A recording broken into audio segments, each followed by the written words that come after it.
avec une distance d'environ 14 mètres l'un de l'autre. Je veux dire, si vous voulez voir des vraies scènes d'amour, jouez à Xenogears. Et là, à un moment, on voit un méchant et une grande méchante se réveiller pendant la nuit à poil dans un lit. Là oui, là je veux bien qu'il y ait une scène d'amour, ça existe. Mais tu me parles pas d'une scène d'amour à la japonaise où t'en as un qui se tient à l'autre bout de la pièce d'environ 14 mètres carrés. Regarde, on va refaire la scène d'amour de FF7. Je suis adossé contre cette armoire et elle là-bas, tu vois, elle est en train de ranger des pots et elle dit, tu sais, quand tout sera fini, j'espère pouvoir voyager. Vraiment, je pense que j'aimerais visiter le monde, ouvrir l'esprit des gens, tout ça. Qu'est-ce que tu en penses? Je trouve que c'est bien. Et toi, tu veux faire quoi? Je... Ah, je, je ne sais pas. On devrait ouvrir une boutique de fleurs ensemble. Peut-être.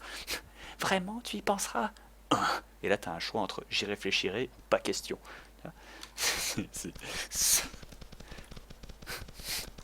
Les mecs, arrêtez.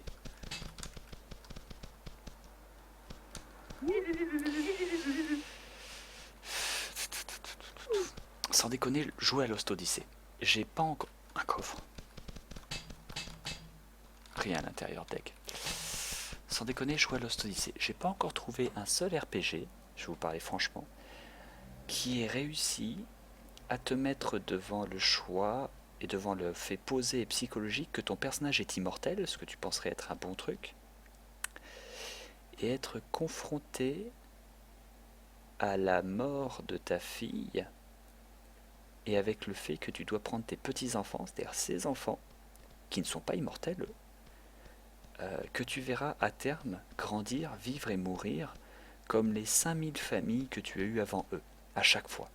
Avec le drama que ça implique, l'amour que ça implique, la négation que ça implique de la part du père, et le questionnement que ça implique. Et dans l'équipe, tu recrutes un vieux de 90 ans qui est le fils d'une immortelle qui en a 30 d'âge, hein, enfin 30 comment dire, de physique, dans ton groupe. Quand tu réfléchis dans le concept du truc, comment tu le vis ce mec? Moi ça me parle déjà beaucoup plus de oh mais mec je suis fait de bulles.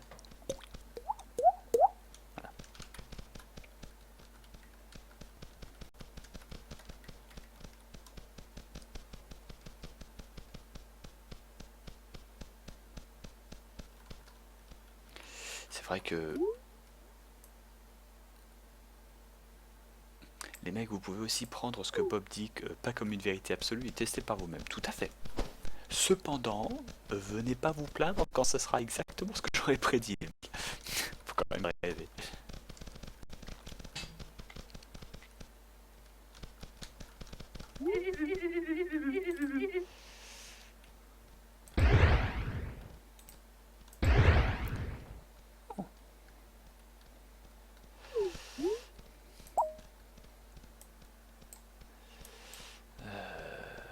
Putain, j'en ai du bordel. Hein. Alors, non attends, c'est magnifique.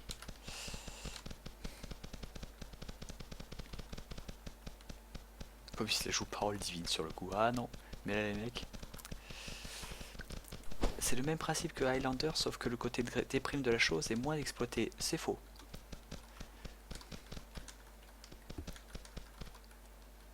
Au contraire, je dirais que le déprime de la chose est certes masqué par l'action qui n'arrête pas d'arriver, c'est-à-dire ils n'arrivent pas de lui arriver des péripéties, il n'a pas trop le temps d'y réfléchir, mais quand tu lis les récits sur le côté qui est laissé sur les routes, ou quand tu te fais chier à creuser un tout petit peu dans l'histoire de ton héros qui en parle pas des masses, et ben là tout de suite tu comprends.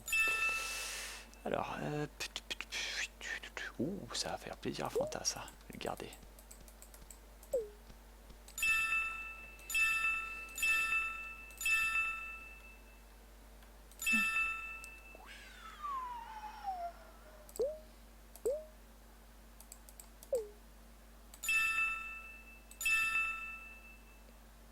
Waouh.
couteau à beurre. Ça, je vais la mettre de côté pour Fanta. Ça aussi.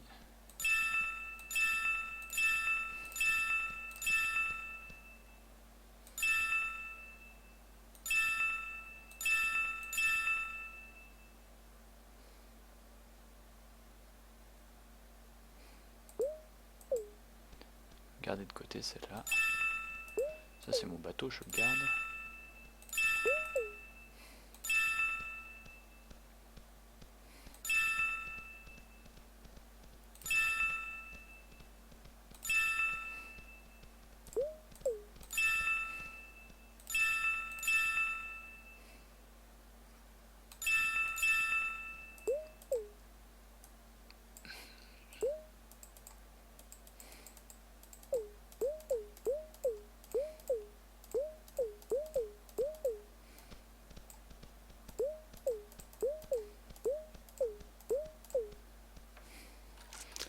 Ninja.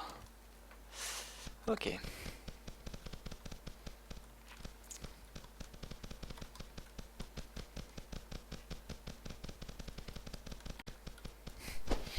Ultima Angel, c'est valide que si tu exposes des arguments et pas si seulement tu me regardes en disant 1, pas du tout, 1.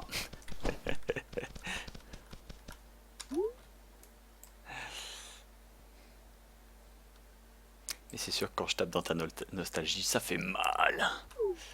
Donc.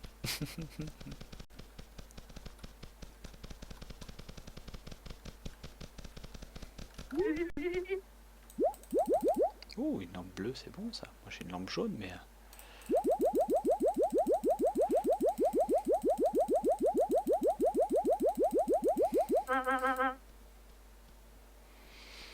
Bob, quel FF est pour toi le plus mauvais? Comme je vous l'ai dit, chers amis, vraiment, ça dépend de ce que vous cherchez.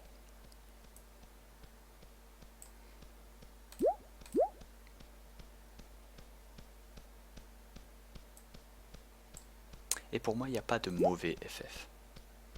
Il n'y a que des bons FF dans leur domaine, je le dis.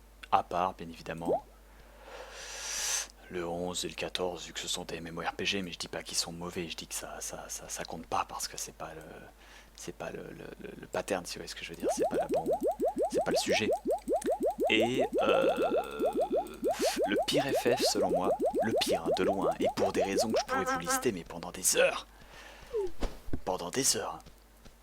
c'est FF12. C'est juste inacceptable. C'est juste...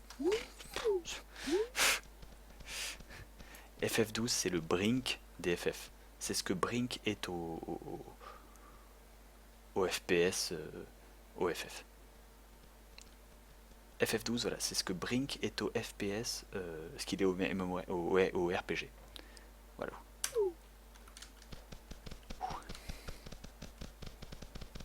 Insulte pas Brink.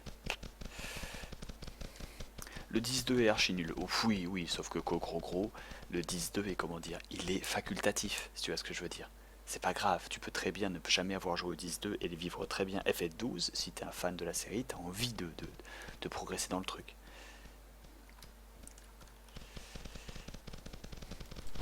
Y a-t-il un mauvais Elder Scrolls pour toi? Alors a priori non, mais le pire d'entre eux, entre guillemets, par rapport à ce qu'on possède actuellement, c'est Oblivion, pour une raison très simple. Même si Oblivion, écoutez-moi, Oblivion 18/20, c'est juste que par rapport à ce qu'offre Skyrim, qui est un Oblivion très poussé, et par rapport à ce qu'offre Morrowind, qui est un Oblivion beaucoup plus libre et beaucoup plus textuel et beaucoup plus profond, Oblivion est le moins bon.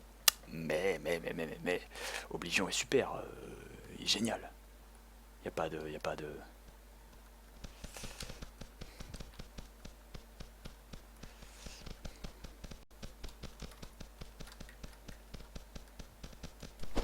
Le 13 et le pire, c'est une bouse. C'est vrai, mais par rapport à FF12, le 13 a au moins le mérite de passer un petit peu plus que 5 minutes sur l'histoire de ses personnages.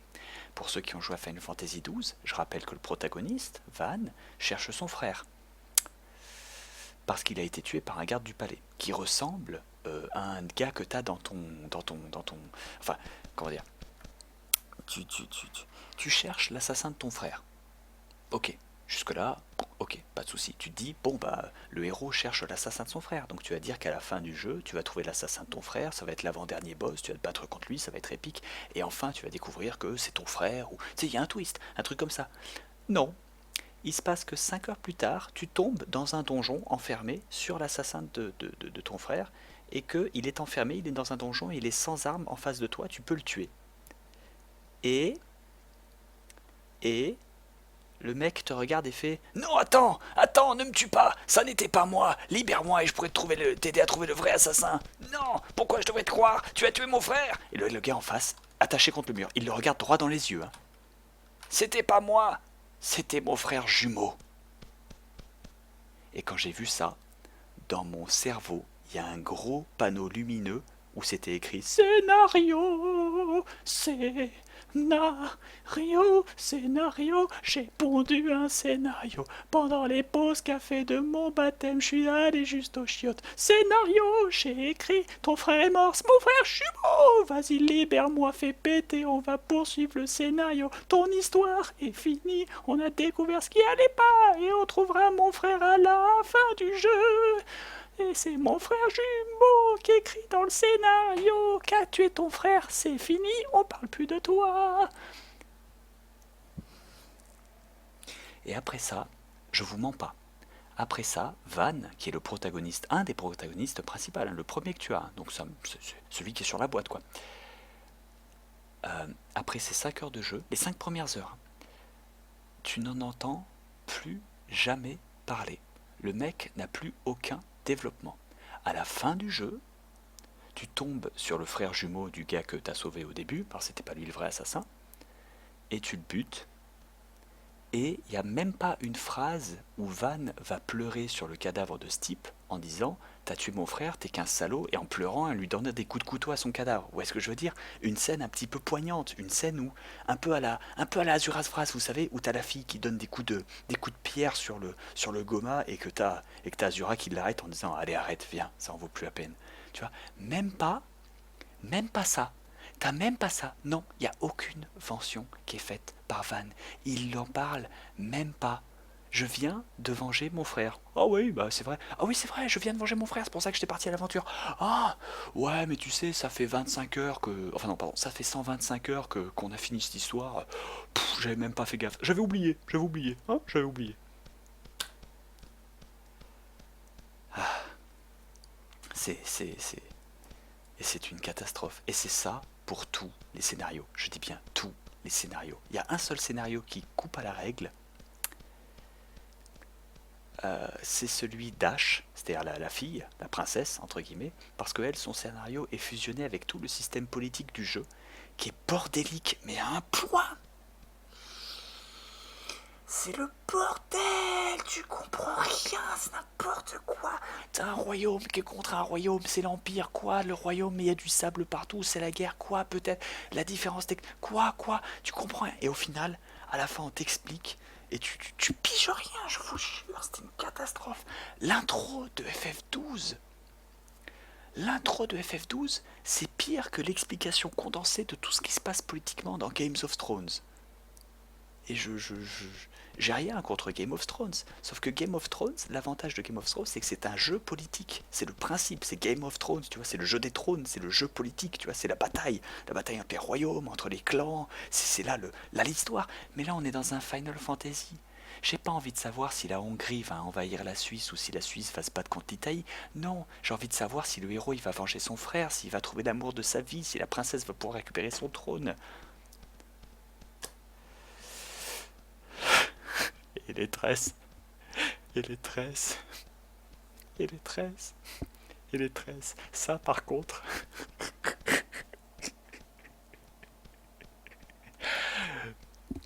alors le boss de fin, déjà, il a la coiffure que Gial avait sur son personnage de World of Warcraft. Donc ça, c'est la petite backstory, hein, ça me concerne que moi, mais la coiffure de démoniste que Gial avait sur son démoniste, c'est une espèce de coiffure humaine où en fait, tu as une méga mèche sur la partie droite de tes cheveux. Donc du coup, le grand méchant, je me souviens même plus de son nom, je crois que c'était Vayne, un truc comme ça. Je crois que c'était Vayne, mais bref, je l'appelais Gial. Voilà, parce que c'était Jeal, parce qu'il avait la même tête que son personnage de World of Warcraft, donc je l'appelais Jeal, en plus il était Clamachat, c'est tout. C'est le boss de fin. Tu te bats contre lui, ok, tu gagnes, et là, là où tu t'attends à ce qu'il se fasse un Zéphiroth, tu sais qu'il se séraphique, qu'il se mette en mode séraphique avec des grandes ailes, une musique, là, là, là, là, tu sais, qui te balance des rayons. Non, là il te fait plaisir parce qu'il se brolise. Il te fait littéralement un Broly. Littéralement, sans aucune raison, pas d'explication, rien, il te fait un Broly. De nulle part, même pas il prend une drogue secrète qu'il aurait pu être en train de développer, ou tu sais, utiliser une magie ancestrale interdite avec une grosse invocation. Non, il te regarde et il fait ah ouais, en fait. Ok, ok, ok, ok, ok, ok. Ça a pas plus de logique que Broly, je suis d'accord. Mais il y a une différence entre un scénario de Final Fantasy, de ce qu'on s'attend à un scénario de Final Fantasy, et de ce qu'on s'attend d'un scénario de Dragon Ball Z. Vous voyez ce que je veux dire? Il y a, y a, y a, y a, y a, y a une différence entre un scénario de Dragon Ball Z où tu t'attends juste de voir un méchant très méchant et un FF où le mec, il brolise. Il brolise, pourquoi pas il brolise? Oui, bah bien, il brolise. Oui, bah pourquoi pas, oui, il brolise. Ça fait aucun sens. Ah, pour ceux qui ne connaissent pas qui est Broly,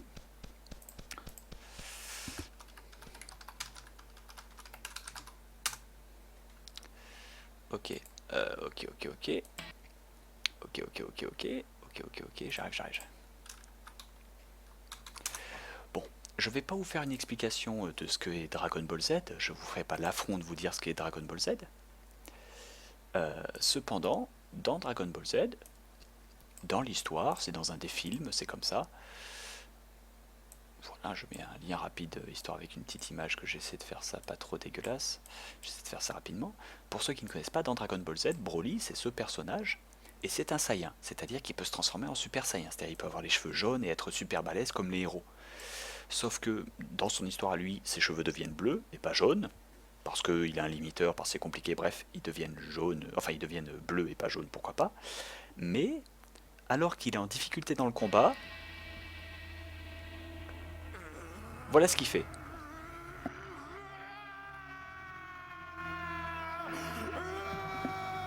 Vous voyez, donc là on a un mec avec une musculature importante, mais pas complètement craquée, donc ça peut être un bon boss de fin, pourquoi pas. Hein, voilà, c'est pour ça. Et en fait, le perk, c'est-à-dire l'avantage de ce personnage dans Dragon Ball Z, c'est que sa puissance ne fait qu'augmenter.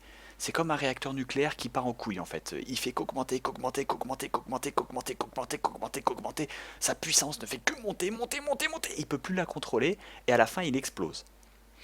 Et il explose en ça. On appelle ça, il se brolise. Alors là, t'as le père qui essaie de l'arrêter, il se transforme, ça part en sucette. J'essaie d'avancer. Voilà. Et à la fin, il a trop de puissance et il remplit son limit break. Et il explose.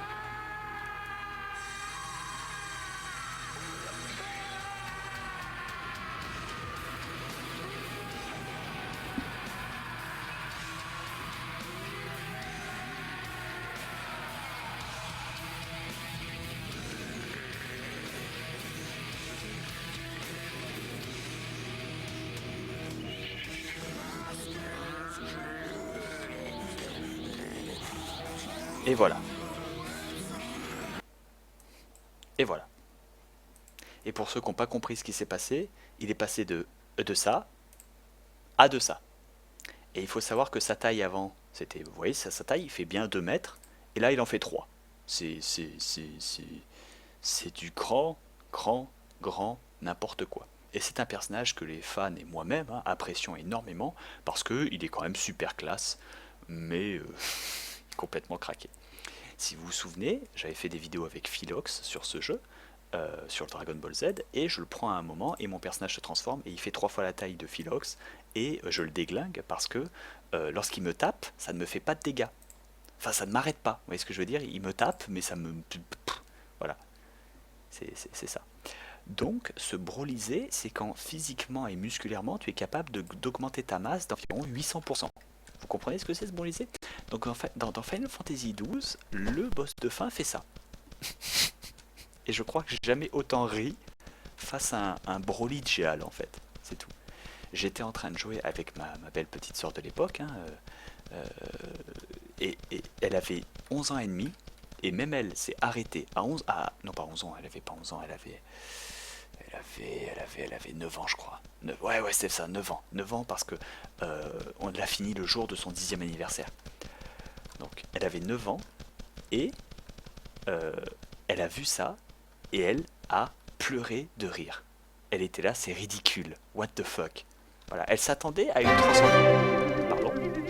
Elle s'attendait à une transformation épique, comme la troisième, hein, parce que finalement à la fin ce boss a une troisième transformation où il se transforme en espèce de monstre métallique gigantesque et complètement stylé, pourquoi pas, mais elle s'attendait pas à un Broly Géal. Et c'est du grand n'importe quoi. Voilà.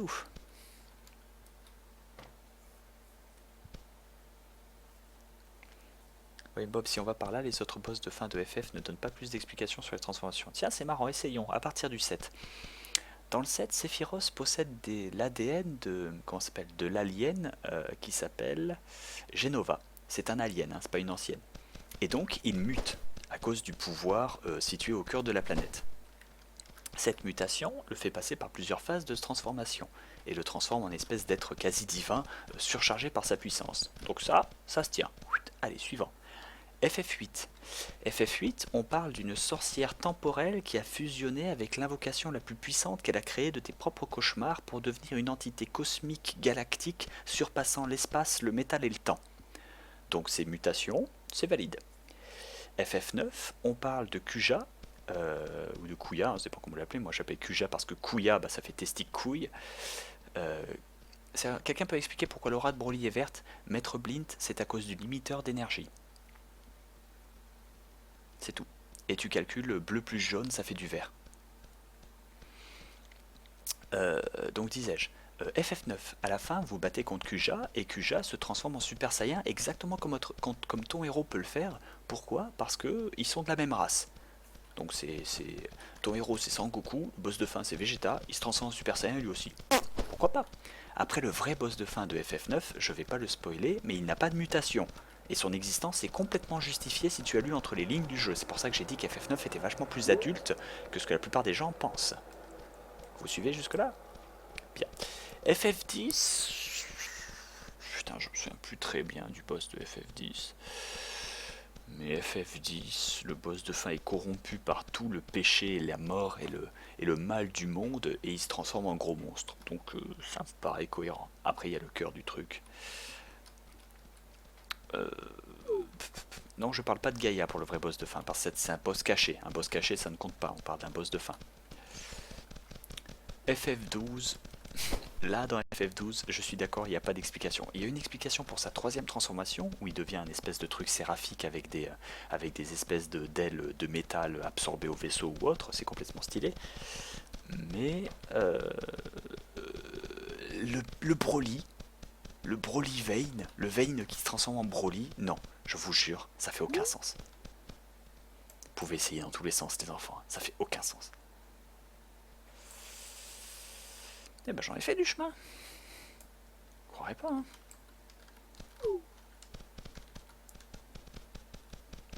You Even, c'est une blague au boss final. Alors ça, c'est autre chose. La difficulté d'un boss ne change rien à sa légitimité. Après tout, Ojo était super simple à tuer, alors que c'était un personnage vachement important, quoi. Ça change rien.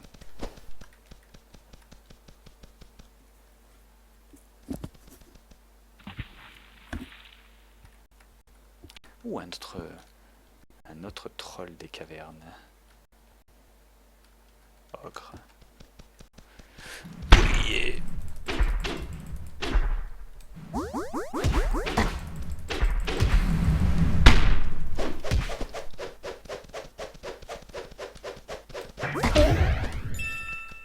Ah, je l'ai eu. On dirait que t'es sur un continent, il y a des limites au monde de Cube World? Non, c'est ça qui est cool. Ça va plus vite ça.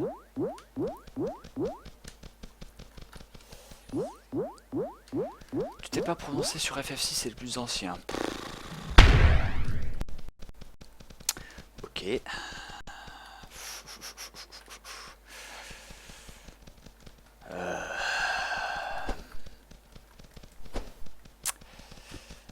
pense que je ferais trop mal.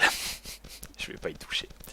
Je vais juste pas y toucher. Et c'est pas que je les apprécie pas, hein, c'est juste qu'ils sont pas comparables.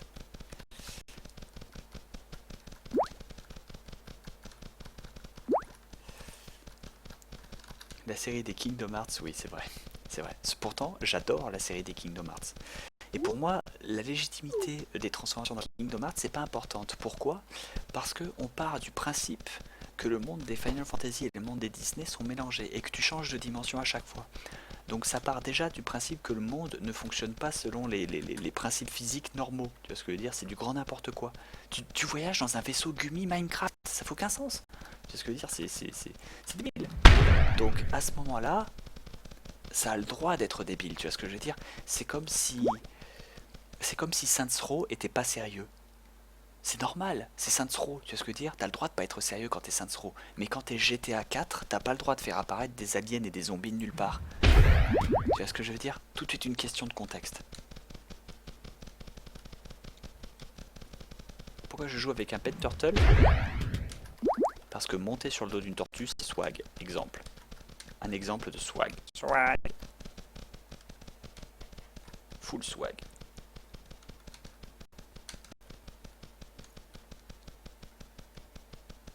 Ah putain, slug aussi.